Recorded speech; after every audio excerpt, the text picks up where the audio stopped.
자, 우리가 계속해서 이제 성령의 열매 시리즈를 우리가 함께 나누고 있습니다. 얼마나 가슴 벅찬 일인지 모르겠어요. 우리 연말에 또 이렇게 디자인돼서 성령의 열매를 마칠 수 있도록 이렇게 하나님께서 디자인해 주신 것이 너무나도 감사하고 복이다, 그런 생각이 듭니다. 성령의 9가지 열매, 우리 한번 점검해 볼까요? 성령의 9가지 열매, 사랑, 희락, 화평, 인내, 자비, 양선, 충성, 온유, 절제. 아유, 너무너무 잘하셨습니다. 한꺼번에 딱 외우면 힘드니까 3가지. 저는 3개씩 끊어 읽어요. 저희가 쇼텀 메모리라. 길게 못 외웁니다. 그래서 3개씩. 사랑이랑 화평, 인내, 자비, 양선, 충성, 온유, 절제. 이렇게 3개로 외우면 잘 외워지더라고요. 네. 자, 우리 이제 오늘은, 이제 온유의 열매입니다. 기대되시죠? 온유의 열매. 자, 그러면 우리 성도님들 온유가 뭡니까? 온유한 게 뭐죠? What does the meaning of gentleness or meek?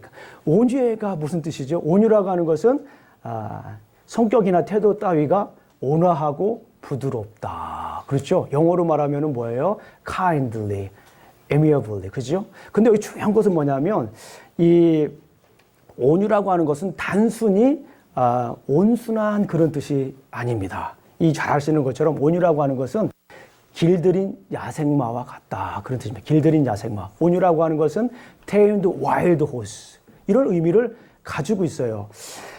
이 펠로폰네소스 전쟁에 참여 중이었던 젊은 병사가 애인에게 귀향할 때 100마를 선물로 가져가겠다고 이제 편지를 쓴 것으로부터 이제 이 길들여진 야생마라고 하는 그 의미가 이제 시작이 됩니다. 이 젊은 청년이 이런 얘기를 썼어요. 자기 애인에게 편지를 이렇게 썼어요. 내가 지금껏 본 어느 동물보다 기품이 뛰어나고 멋지게 생긴 동물이요. 하지만 그 어떤 명령에 순순히 따를 줄 아는 말이요. 그렇기 때문에 이 말의 주인은 그가 가진 기량을 충분히 발휘하도록 마음껏 길들일 수 있어. 참으로 온유한 말이요. 이렇게 썼다고 그럽니다. 그러니까 단순히 온순한 거, 그냥 이게 좋은 거요, 이게 아니라 이 온유라고 하는 것은 길들인 야생마와 같다. 여기는 무슨 말이 있습니까? 길들여졌다라고 하는 건 뭐죠? 온순한 거예요. 이렇게 이제 순순히 잘 따르는 그런 거죠. 그런데 그것으로 끝나는 게 아니라 뭐예요? 야생마와 같은 기질이 그 안에 있다라고 하는 거예요. 순종적인 것도 있지만 submissive한 캐릭터리스틱이기도 하지만은 거기 뭐예요? 액티브하고 다이내믹한 캐릭터리스틱도 거기 같이 있다라는 거예요. 다이나믹한 것도 같이 있다라고 하는 거예요. 그것을 길들여진 야생마와 같다라고 이렇게 설명을 해줍니다. 너무나도 정확한 표현인 것 같아요. 우리 그리스도인들은 이렇게 길들여진 야생마와, 다른 말로 말하면 trained wild horse, 그죠? 훈련된 야생마와 같다. 그런 의미라고 볼 수가 있습니다.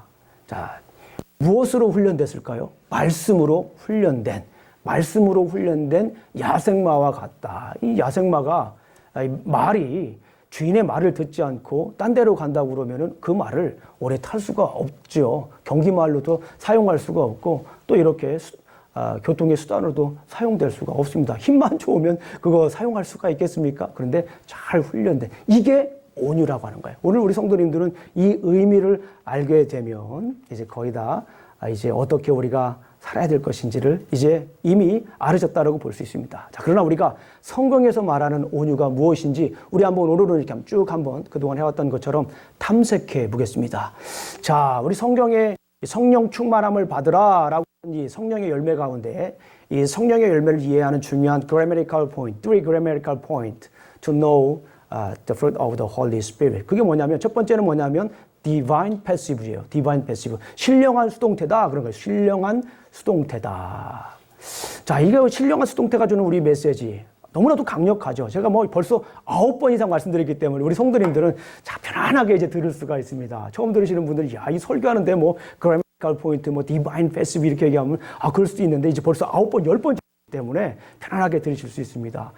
이 신령한 수동태가 주는 의미가 뭡니까? 내가 할 수 없다라고 하는 거예요. 아주 간단합니다. 내가 할 수 없다라고 하는 거예요. 누가 할 수 있다라고 하는 겁니까? 주님께서 할 수 있다라고 하는 거예요. 내 스스로 할 수 있다라는 것이 아니라 주님께서 할 수 있다라는 거예요. 그 말이 뭐예요? 주님의 은혜로만 됩니다. 오늘 우리 박경태 집사님 기도하셨던 것처럼 주님의 은혜로만 되는 거예요. 이걸 우리가 깨달으면 우리가 영적으로, 양적으로 우리 교회가 도약할 수가 있습니다. 제가 오늘은 그동안에 안 하던 얘기 하나만 조금만 더 할게요. 우리 성도님들 수준이 굉장히 높으니까. 저는 학교 다닐 때 이 철학에 심취해 있었어요. 그래가지고 이 막 철학과로 전과를 할까 막 이제 막 고민도 진짜 많이 했습니다. 예. 뭐 전과하는 게 그렇게 어렵지 않습니다. 철학 시험을 보는 게 아니라 그때 당시만 해도 전과는 뭐냐, 학교를 바꾸기도 해야 되겠죠. 예. 영어 시험만 보면 됐어요. 영어 시험만. 대부분이 그랬습니다. 뭐 영어는 제가 그렇게 뭐 잘하진 못하지만 조금 했습니다. 조금. 그래가지고 뭐 그런 생각도 많이 했었습니다. 그만큼 철학을 좋아했는데 이 철학 뭐 플라톤부터 쭉 공부하잖아요. 플라톤부터 쭉 공부해가지고 비트겐슈타인까지 뭐 잘은 모르지만 계속 뭐 그 사람들의 책을 막 계속 읽었어요. 그 비트겐슈타인 공부하기 전에 이 마르크스라고 하는 사람의 뭐 엥겔스 많이 들어봤죠? 이 사람의 철학도 제가 읽었는데 제가 그분들의 철학을 제가 깊이 심취하지 않은 이유가 있습니다. 이 마르크스라고 하는 사람이 얘기하는 그 철학의 핵심이 뭐냐면 아주 간단해요. 우리 스스로가 행복한 나라를 만들 수 있다라고 하는 생각을 가지고 있더라고요. 자본주의 이후에 좀 더 말하면 공산주의가 나오는데 이 스스로 우리 스스로 주체가 되어서 사람이 주체가 되어서 이제 아름다운 나라를 행복한 나라를 만들 수 있다라고 하는 게 마르크스주의자들의 가장 중요한 생각입니다. 근데 저가 생각하는 하나님 나라와 개념과는 너무 달랐어요. 그 부분이 일단 달랐습니다. 두 번째 다른 게 뭐냐면 이 사회의 사회의 죄들이 어디로부터 나? 우리는 그렇잖아요. 하나님으로부터 멀어지는 게 죄잖아요. 그 죄를 짓는 거잖아요. 그런데 그분들의 얘기는 뭐냐면 이 사회의 계급에서 이 부르주아 그런 계급의 폐해로부터 이제 그러니까 그분들이 생각하는 건 뭐냐면 회개를 하지 않아요. 회개란 단어가 없어요. 왜냐하면 자기 스스로 죄를 지은 게 없고 다 뭐예요? 계급으로부터 나온 거예요. 계급으로부터.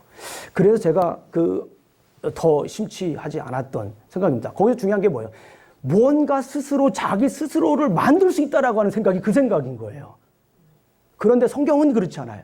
성경은 자기 스스로 할 수 있는 것이 없다. 하나님의 은혜로 될 수 있다라고 하는 너무 다르죠. 죄의 관념도 다르고 사랑의 관념도 다르고 또 하나님 나라의 관념도 너무너무 다른 그 모습을 보면서 더 이상 읽지 않아도 되겠다라고 거기서 딱 끝내고 비트겐슈타인으로 넘어갔던 그 일이랍니다. 중요한 건 뭐냐면 신령한 수동태예요. 우리 스스로 뭔가 할 수 있는 게 없어요. 세상은 네 스스로 뭔가를 해서 성취해서 네가 많은 것들을 이루라라고 하는 것이 세상의 교육인데 성경에서 말하는 것은 우리 스스로 할 수 있는 게 없다. 하나님께서 도와주셔야만이 된다. 성령님의 인도하심을 따라 돼야 된다. 하나님의 은혜로 된다. 이게 뭡니까? 디바인 패시브예요. 우리 사랑하는 성도님들 주님의 은혜로 살아가시기를 주님의 이름으로 축원합니다. 이 온유도 마찬가지예요. 그래서 우리가 온유한 삶을 살기 위해서 온유의 열매를 맺기 위해서는 어떻게 되냐면 주님을 의지해야 돼요. 주님으로부터 그 온유를 배워야 되는 것입니다. 우리 주님이 어떤 분인가 한번 보겠습니다. 우리 마태복음 11장 29절 보겠습니다. Matthew chapter 11 verse 29입니다. Matthew chapter 11 verse 29. 우리 한번 찾아보도록 하겠습니다. 예. 주님의 은혜를 우리가 배워야 됩니다. We have to learn the Lord's gentleness. 우리가 그거를 배워야 됩니다. Matthew chapter 11 verse 29. 우리 함께 읽어보겠습니다. 28절부터 읽겠습니다. 28 to 29입니다. 우리 함께 천천히 한번 읽어보겠습니다. 중요한 말씀이에요. 시작. 수고하고 무거운 짐진 자들아 다 내게로 오라. 내가 너희를 쉬게 하리라. 나는 마음이 온유하고 겸손하니 나의 멍에를 메고 내게 배우라. 여기까지 한번 보겠습니다. 우리 주님께서 얘기를 하십니다. 수고하고 무거운 짐진 자들아 다 내게로 오라. 이렇게 말씀하셨는데 다 내게로 오라라고 이렇게 말씀할 수 있는 이유가 있어요. 그 이유가 뭡니까? 우리 주님은 어떤 분이기 때문에 그렇습니까? 온유한 분이기 때문에 그런 거예요. 우리 주님이 온유한 분이에요. 다 이렇게 포용할 수 있는, 받아들일 수 있는 그런 온유한 분이기 때문에 그래요. 그 온유한 주님께 우리가 다가설 때 우리가 무엇을 할 수 있다라고 하는 거예요? 우리가 참 평안을 누릴 수가 있다라고 하는 거예요. 그러니까 반대로 우리가 생각해 볼 수가 있어요. 우리가 불안해요, 요즘. 뭔가 불안하고 안절부절하지 못해요. 예전에 생각했을 때 보다도 더 많이 이룬 것 같은데 더 많이 가지고 있는 것 같은데 불안해요. 자꾸 불안하고 두려워요. 예. 남들이 볼 때 부러운 삶을 살고 있음에도 불구하고 불안해요. 그런 삶이 있을 수 있습니다. 그건 뭐냐면 우리 주님의 온유를 배우지 못한 거예요. 오늘 이 본문 말씀에 보면은 우리 주님의 온유를 배우지 못했기 때문에 그런 거예요. 우리 주님의 젠틀리스를 우리가 배우지 못했기 때문에 두려워하고 불안해하고 떠는 것입니다. 우리 주님의 온유를 배우시기를 주님의 이름으로 축원합니다. 주님의 온유가 뭡니까? 주님의 온유. 아까 온유라고 하는 것은 이렇게 유순하면서도 아주 강력한 추진력을 가지고 있는 tamed wild horse와 같다고 그랬잖아요. 그죠? 우리 주님은요, 그런 결단력을 하셨어요. 어떤 결단력을 하셨을까요? 하늘의 신이었잖아요. 우리 주님은 신이었음에도 불구하고 이 땅에 내려오신 거예요. 온유한 마음으로 이 땅에 내려오셔서 죄인들을 어떻게 하셨습니까? 구원해 주신 거예요. 이게 주님의 온유예요. 죄인들을 구원해 주셨어요. 주님께서 우리를 구원해 주신 자체가 주님의 온유입니다. 나는 주님의 자녀입니다. 나는 주님께서 나의 죄를 구원해 주셨습니다. 내가 가지고 있는 여러 가지 불안하고 걱정되고 근심하고 아프고 슬프고 상처가 있고 괴로운 거 이런 것들 다 내려놓고 주님의 온유 앞에 내가 나아갑니다. 주님의 그 크신 온유함으로 내가 나아갑니다. 주님을 의지합니다. 나는 온유하지 못하지만 주님의 그 온유 앞에 내가 나갑니다. 그러면 우리 주님께서 뭘 주신다고 말씀하시는 거예요? 평안을 주신다라고 하는 거예요. 우리 주님으로부터 그 온유를 배우심으로 참 평안을 누리시며 살아가시기를 우리 주님의 이름으로 축원합니다. 우리 한번 또 찾아보겠습니다. 마태복음 21장 5절입니다. Matthew chapter 21 verse 5입니다. 우리 주님께서는 어떠한 분입니까? 온유한 분이에요. The Lord is gentle. He is a gentleman. 우리 주님께서 젠틀맨입니다. 우리 마태복음 21장 5절 한번 읽어보겠습니다. 우리 다 같이 Matthew chapter 21 verse 5 우리 한번 읽어보겠습니다. 시작. 시온의 딸에게 이르기를 내 왕이 내게 임하나니 그는 온유하여 나귀 곧 멍에 매는 짐승의 새끼를 다투다 하라 하였으니. 목사님 여기에 온유란 말이 없는데요. 영어로 읽어보시면 거기에 meek라든가 또 gentle이 나와 있어요. 우리 주님은 어떤 분입니까? 젠틀한 분입니다. 성경을 읽다 보니까 이 온유라고 하는 말과 이 겸손이라고 하는 말이 항상 이렇게 짝을 이루는 경우가 꽤 많습니다. 그래서 젠틀이라고 하는 것은 겸손한 거, 험불한 거와도 굉장히 관련이 있습니다. Gentleness is there are big relationship between gentleness between 뭐죠? humility. 항상 굉장히 큰 relationship이 있습니다.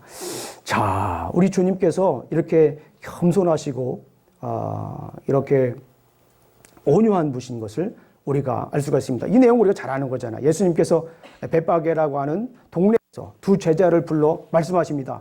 너희들은 동네 맞은편으로 가가지고 나귀와 나귀 새끼를 이렇게 가져오라고 합니다. 그래서 이것을 무슨 말을 하고 어떤 사람들이 이렇게 얘기하죠. 그 다음에 주님께서 이 대답을 한 것이에요.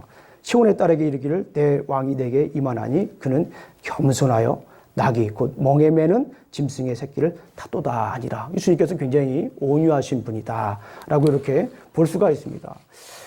주님께서 이 스가랴서의 말씀을 인용한 거잖아요. 스가랴서의 말씀을 인용하면서 그 말씀을 이렇게 성취했다라고 볼 수가 있습니다.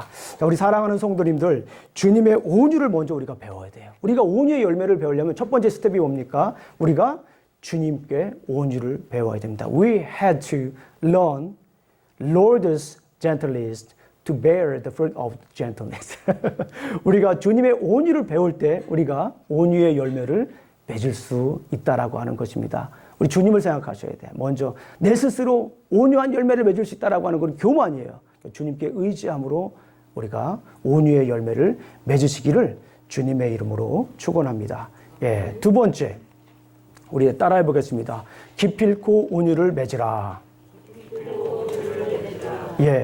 자, 두 번째 중요한 그래머리컬 포인트가 뭐냐면 명령형입니다. 명령형. 지난주에도 우리 배웠죠. imperative. 명령형이 우리에게 주는 메시지가 뭐죠? 명령형. 디바인 패스는 우리 스스로 할 수 없다. 하나님의 은혜로만 된다라고 하는 거지만 이 명령형이라고 하는 것은 우리의 사명감과 관련이 있다라고 하는 거예요. imperative. The imperative is related to our mission. 그죠? 우리가 꼭 해야 되는 거예요. 이거는 우리가 하다가 힘들고 어려우면 그냥 그만두는 것이 아니라 반드시 이루어야 되는 거예요. 주님의 명령이에요. 우리 주님의 명령을 따라서 주님의 명령을 지키는 우리가 강한 군사가 돼야 된다고 그랬잖아요. 십자가 군사가 돼야 된다고 그랬잖아요. 온유의 열매를 맺기 위해서는 우리가 어떻게 됩니까? 예, 중단하시면 안 됩니다. 계속해서 우리가 이 온유의 열매를 맺어야 되는 줄로 믿습니다. 명령형은 우리가 성령의 열매를 맺는 사명과 관련이 있다라고 하는 것입니다. 우리 고린도 후서 10장 1절과 2절 말씀을 우리 함께 보겠습니다. 예. 2 Corinthians chapter 10 verse 1, 2입니다. 우리 고린도 후서 10장 1절과 2절 말씀을 우리 함께 보도록 하겠습니다. 우리가 어떻게 하면은 우리가 온유의 열매를 기필코 맺을 수 있을까? 우리 주님께서 말씀하신 내용을 가지고, 우리 한번 사도 바울이 얘기한 내용을 가지고 우리 주님의 그 온유가 어떻게 우리 삶 속에 적용되는지 우리 한번 말씀을 보도록 하겠습니다. 2 Corinthians chapter 10 verse 1, 2입니다. 우리 한번 천천히 한번 읽어볼까요? 예, 시작. 너희를 대면하면 유순하고 떠나 있으면 너희에게 담대한 나 바울은 이제 그리스도의 온유와 관용으로 친히 너희를 권하고, 여기까지만 한번 읽어보겠습니다. 제가 이 말을 다른 버전으로 한번 찾아와 봤습니다. 나 바울은 온유하고 관대하신 그리스도의 이름으로 여러분에게 간청합니다. 사도 바울이 고린도 교회 성도들에게 이제 간청하는 겁니다. 나는 여러분과 대면하고 있을 때에는 유순하지만 떨어져 있을 때는 강경하다는 말을 듣습니다. 이 보니까 이 사도 바울이 온유라고 하는 것을 지금 설명을 하고 있는 거예요. 떨어져 있을 때, 그죠? 떨어져 있을 때는 온유하지만, 유순하지만, 떨어져 있을 때는, 대면하고 있을 때는 유순하지만, 떨어져 있을 때는 강경하다는 말을 듣습니다. 나는 물론 우리를 보고 속된 생활을 한다고 헐뜯는 자들에게 대하여서는 강경한 태도를 가질 작정입니다. 온유한다라고 하는 것은 그냥 단순히 유순한 것만 얘기하는 것이 아니라 어떤 거예요? 이렇게 강경한 태도를 보이는 거예요. 아닌 것은요, 말씀에서 벗어난 것에 대해서는 어떻게 하는 겁니까? 강경한 태도를 보이겠다 이런 말입니다. 그러나 여러분을 만나서는 그와 같은 강경한 태도를 대하지 않게 되었으면 합니다. 이 온유를 너무나도 잘 설명해 주는 본문이다라고 생각을 합니다. 우리 그리스도인들이 잘못 생각하면 그런 게, 우리 그리스도인들은 사랑을 많이 가지고 있는 그리스도인들이죠. 그렇기 때문에 좋은 게 좋은 거다. 맞습니까? 저는 최고 싫어하는 말 중에 하나가 그거예요. 좋은 게 좋은 거다. 이 말은 정말 싫어해요. 목사님들은 막 그냥 모든 것을 다 그냥 받아들일 것만 생각하는데 아닌 건 아닌 거예요. 아닌 건 아니잖아요. 제가 그래서 우리 성도님들이나 우리 또 다른 분들에게 말씀이 아닌 거에 대해서는 얘기를 합니다. 목사가 말씀에서 벗어난 일을 했을 때 그냥 가만히 방관하는 건 목사로서의 직무, 육입니다. 그렇지 않나요? 그래서 목사가 아닌 건 아닌 거라고 얘기를 합니다. 목사님이 사랑이 많으셔야 되잖아요. 모든 걸 다 들어주셔야 되잖아요. 그렇지 않아요. 사랑에는 뭐가 있습니까? 책임이 있는 거예요. 교회가 무너지려고 하는데 목사가 좋은 게 좋은 거지요 라고 할 수 있습니까? 그렇지 않잖아요. 가정이 무너지는데 좋은 게 좋은 거죠 라고 할 수 없지 않습니까? 아닌 건 아닌 거예요. 이게 온유한 거예요. 온유를 잘못 생각하면 그리우 냅둬 그럴 수 있단 말이에요. 이건 아니라는 거예요. 아닌 건 아닌 거죠. 말씀으로 비춰봤을 때 이건 아닙니다. 이게 온유한 성격. 뭐예요? tamed wild horse예요. 유순하긴 하지만, 다정하긴 하지만, 자상하긴 하지만 뭐예요? 거기에는 단호함도 함께 있는 거예요. 유순하지만 거기에는 추진력도 함께 있는 거예요. 부드러움도 있지만 다이나믹한 부분도 거기에 함께 있는 거다라고 볼 수가 있습니다. 우리 디모데후서 2장 24절과 26절을 함께 보겠습니다. 디모데후서 2장 24절, 26절 우리 한번 보겠습니다. 2 Timothy chapter 2 verses 24 to 26입니다. 우리 함께 보도록 하겠습니다. 우리가 주님으로부터 우리가 온유의 열매를 맺어야 됩니다. 기필코 맺어야 돼요. 어려운 일이 있더라도 사람들과의 좀 관계가 껄끄러울 때라도 이 주님의 온유를 우리가 배워야 됩니다. 예. 한번 읽어보겠습니다. 24절, 26절 한번 천천히 읽어보도록 하겠습니다. 2 Timothy chapter 2 verse 24 to 26입니다. 시작. 주님의 종은 다투지 말아야 합니다. 온유하고 잘 가르치고 참을성이 있어야 하고 반대하는 사람을 온화하게 바로잡아 줘야 합니다. 그렇게 하면 하나님께서 그 반대하는 사람을 회개시켜서 진리를 깨닫게 할 수도 있을 것입니다. 그리고 악마에게 사로잡혀서 악마의 뜻을 쫓는 그들이 정신을 차려 그 악마의 올무에서 벗어날 것입니다. 이건 제가 좀 다른 번역으로 좀 읽었습니다. 좀 쉽게 설명을 해서 다시 한번 읽어드릴게요. 주님의 종은 다투지 말아야 합니다. 그렇죠. 다투지 말아야 돼요. 저는 우리 성도님 가끔 아주 예전에 있던 일인데 막 성경을 얘기를 하면서 저한테 막 얘기를 하시는 분들이 있어요. 목사한테. 그러면 제가 어떻게 합니까? 얘기를 안 해요, 더 이상. 우리 성도님들에 대해 뭐 그거를 제가 신학적으로 막 다 얘기를 할 필요가 없는 거예요. 아, 목사님 성경을 막, 예, 그렇게 해석하실 수도 있겠군요. 그냥 듣기만 합니다. 다투질 않아요. 그리고 여기서 말씀하시는 게 뭐예요? 그는 모든 사람에게 온유하고 잘 가르치고, 그죠? 온유해야 되고, 잘 가르쳐야 됩니다. 우리 잘 아시는 것처럼 이 디모데라고 하는 사람이 어떤 사람이에요? 이 바울의 제자입니다. 그러니까 이 목회를 굉장히 잘한 사도 바울이 패스터 디모데에게 이제 편지를 쓴 겁니다. 목회자는 이래야 됩니다. 다투지 말아야 되고, 온유하고, 잘 가르치고, 참을성이 있어야 합니다. 반대하는 사람을 온화하게 바로잡아 주어야 합니다. 그렇게 하면 하나님께서 그 반대하는 사람을 회개시켜서 진리를 깨닫게 하실 수도 있을 것입니다. 그리고 악마에게 사로잡혀서 악마의 뜻을 쫓는 그들이 정신을 차려 그 악마의 올매에서 벗어날 것입니다. 그렇죠? 예. 우리 그리스도인들은 이렇게 좀 온유한 그런 마음을 가져야 됩니다. 특별히 지난주에 우리 직장에서 충성에 관한 얘기를 했잖아요. 직장에서 충성하기가 쉽지 않지 않습니까?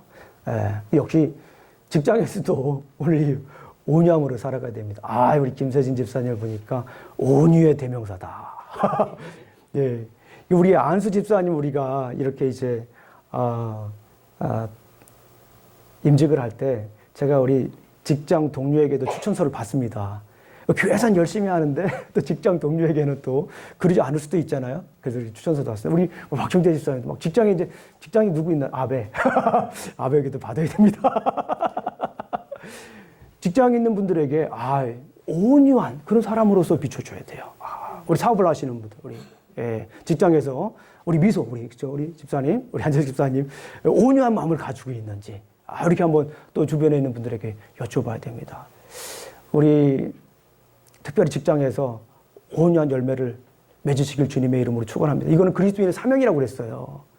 뭐 교회 아니니까, 나 모르는 사람이니까, 뭐 신앙생활하고 별로 관계없으니까라고 생각할 수 있는데 직장에서도 우리 사랑하는 성도님들 한번 생각해 보세요. 성령의 열매를 맺기 위해서는 가정에서도 맺어야 되지만 특히 가장 힘든 것 중에 하나가 직장입니다. 얼마나 힘들어요. 그렇죠? 직장에서도 온유의 열매를 맺으시길 주님의 이름으로 축원합니다. 아멘 소리가 작을 줄 알았어요, 제가. 얼마나 이게 막 복잡합니까? 사람 관계가 얼마나 복잡해요. 참 이게.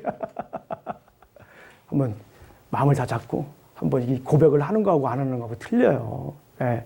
뭐 아멘을 강요하는 건 아닙니다. 그래도 아멘하는 게 얼마나 아름답습니까? 이 성경에 보면 아멘이라는 것도 히브리어예요. 또 헬라어이기도 하고요. 우리가 히브리 헬라어 배우는 차원에서 한번 해보겠습니다. 우리 사랑하는 성도님들 직장에서 온유의 열매를 맺으시길 주님의 이름으로 축원합니다. 아멘. 아이고 이제 맺을 것 같아요. 요 정도는 돼야 됩니다. 요 정도는 돼요. 우리 사랑하는 성도님들 기필코 이 온유의 열매를 맺으시기를 주님의 이름으로 축원합니다. 그리고 이제 마지막으로 이제 우리에게 주는 메시지가 뭡니까? 현재형이에요. 현재형 하면 우리에게 주는 메시지가 뭐죠? 현재형이 무슨 액션이라고요?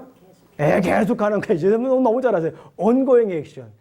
우리 신학교에서 막 헬라어를 막 굉장히 많이 듣습니다. 저 같은 경우는 헬라어를 5과목 들어 이제 많이 들었죠. 많이 들었죠.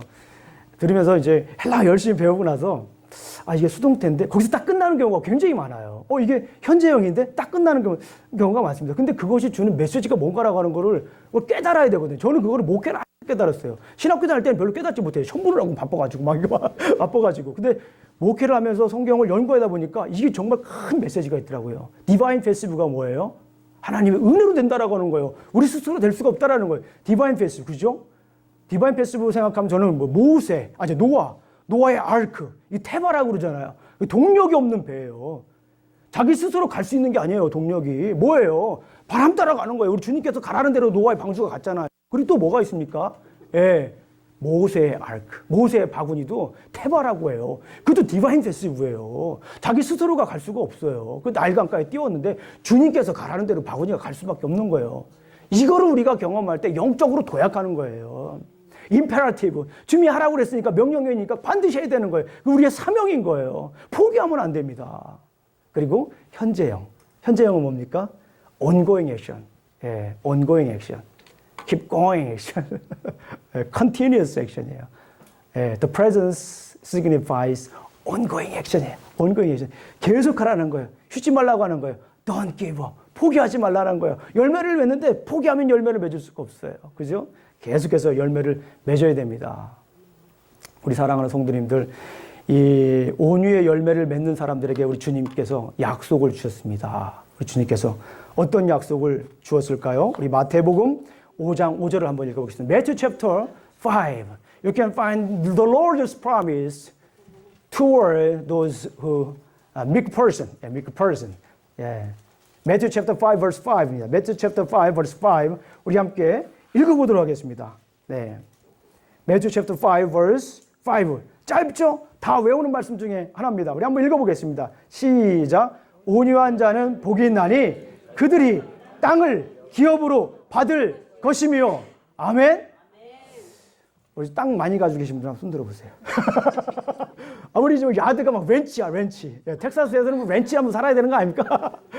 그만큼 땅이 많아. 없으시구나. 괜찮아요, 괜찮습니다. 예. 온유한 사람에게는 누가 땅을 준다고 그러는 겁니까? 예? 왜 대답을 못하세요? 온유한 자에게 복을 준다고 그러는데, 우리 누가 땅을 주신다고 그럽니까? 우리 주님이 땅을 주시는 거예요. 우리 온유한 분들은 이미 땅을 가지고 있는 거예요. 자, 아멘. 아멘. 자, 땅을 가지고 있는 사람들은 어떻게 삽니까? 예, 땅땅거리며 사는 거죠, 우리가. 땅땅거리며 사는 거예요. 우리 주님께서 이미 우리에게 그런 inheritance, God gave us His inheritance, the land. 우리 이미 주셨습니다. 그래서 우리가 땅땅거리면서 당당하게 살아갈 수 있는 거예요. 아, 미국에 온 지 한 30년 됐는데요. 땅이 요만치도 없습니다. 걱정하지 마세요. 온유한 삶을 살게 되면 우리 주님께서 이미 땅을 우리에게 막 주셨어요. 무슨 땅이요? 새하늘과 새 땅. 새하늘과 새 땅을 우리에게 이미 주셨어요. 여기 1차적으로 땅이라고 하는 것은 promised land, the promised land입니다. 약속의 땅을 주셨잖아요. 근데 그 promised land가 주는 의미가 커요. 이스라엘 백성들에게 있어서 단순히 땅이라고 하는 것은 그냥 이런 피지컬 랜드가 아닙니다. 약속의 땅, promised land예요. 그게 뭐예요? 이스라엘 백성들의 정체성을 얘기를 하는 거예요. 땅이라고 하는 것은. 예, the land indicates Israel's identity. 이스라엘 백성들의 정체성을 얘기를 하는. 그러니까 하나님의 백성으로서 제대로 못 살아. 그러니까 어떻게 합니까? 땅에서 쫓아내는 거예요. 약속의 땅에서 쫓아내는, 그게 이제 이스라엘 백성들이 포로 생활하는 거 아닙니까? 얼마나 하나님께서 화가 났으면 약속의 땅에서 살게 했는데 그 약속의 땅에서 쫓겨내잖아요. 예. 하나님 말씀대로 잘 지키면서 온유한 열매를 맺는 사람들에게는 하나님께서 그 땅을 쫓아내지 않습니다.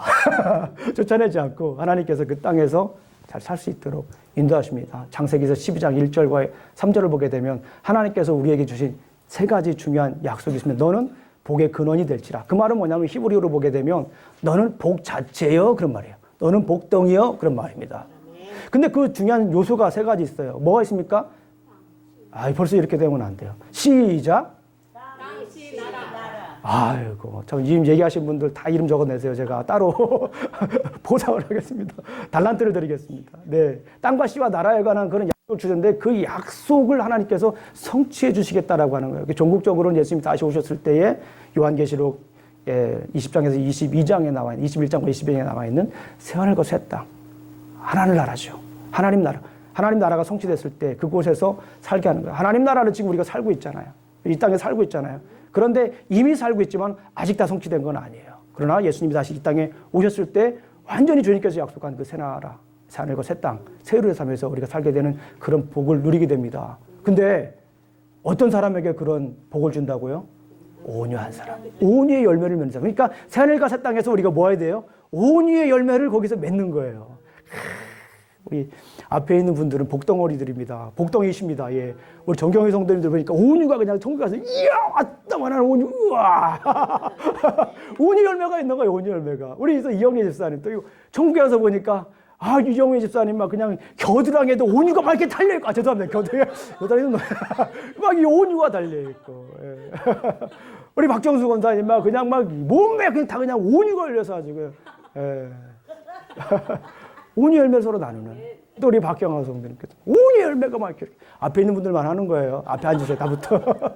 우리 박정재 사님 정명하니까 온유의 열매가 나와지고 이렇게 막 양쪽 겨드랑이에 막 이렇게 막 우리 또 김혜진 우리 성도님께서도 막 온유의 열매가 막 참 이 미국에 와서 온유의 열매를 맺게 되냐 얼마나 아름답고 귀한 간증들이 많습니까? 그죠? 우리 사랑하는 성도님들 주님께서 약속을 하셨어요. 무엇을 약속했습니까? 땅을 약속하셨어요. 온유한 사람에게 주는 온유한 사람에게 땅을 주십니다. 약속을 이루게 하여 주십니다. 제 말씀을 맺습니다.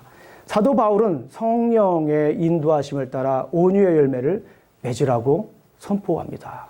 그리고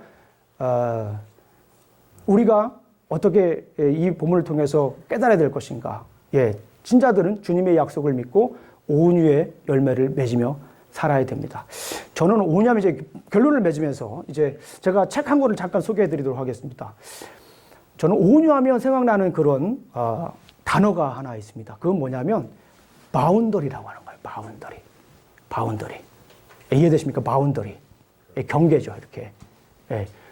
그 굉장히 유명한 책이 있습니다. 바운더리라고 하는 책이 있어요. 근데 이 말이 이 바운더리라고 하는 책이 한국말로 번역이 되면서 어떻게 번역이 됐냐면 노라고 말할 수 있는 그리스도인이라고 번역이 됐습니다. 제가 신학교에서 강의를 할 때 이 교재를 가지고 한번 강의를 한 적이 있습니다. 그리스도인들에게서 다 좋은 게 좋은 거요라고 하는 거예요. 바운더리가 있는 거예요. 바운더리가. 내가 할 수 있는 거 하는 거예요. 그렇잖아요. 내가 할 수 없는 거 해가지고 얼마나 많은 부작용이 생깁니까? 그리스도인들은요, 좋은 게 좋은 거라고 다 하는 게 그리스도인들 아니에요. 이게 온유한 게 아니에요. 온유한 건 아주 간단하게 말씀을 드리면, 와일드, 이제, 테임드 와일드 호스잖아. 그거를 좀 더 다른 표현으로 이미지를 가지고 사용한다면, 바운더리가 있는 사람이에요. 내가 할 수 있는 거, 내가 할 수 없는 거를 잘 이렇게 바운더리를 만드는 겁니다. 그리고 내가 할 수 없는 거는 못 하는 거예요. 할 수 없는 걸 할 수 있다라고 하지 마세요. 할 수 없는 거 그냥 뭐 정 때문에 괜히 맡아가지고 그냥 이거 어떻게 하면 좋아 막 이러면서 막 또 못하고 또 괜히 그 사람 막 또 이상하게 생각하고 또 그 사람 알게 된 걸 후회하고 또 그럴 수 있단 말이죠. 그러니까 할 수 없는 거는 할 수 없는 거예요. 좋은 게 아닌 겁니다. 그리스도. 이게는 온유가 아니에요. 여러분들의 삶이 메스업되면 여러분들의 삶이 완전히 혼란스럽게 됩니다. 노라고 말할 수 있는 그리스도인. 아닌 건 아닌 거예요. 이게 온유입니다. 바운더리가 있어야 돼요. 그러니까 이 바운더리를 잘 설정하는 사람들이 지혜로운 사람들인 거예요. 그리고 그 바운더리가 확실한 사람일수록 어떻게 될까요? 인간관계가 더 좋아집니다. 왜? 아닌 걸 아니까 그 사람이. 아닌 걸 아니까. 그죠? 그러니까 그 사람이 싫어하는 걸 안 하게 되는 거예요.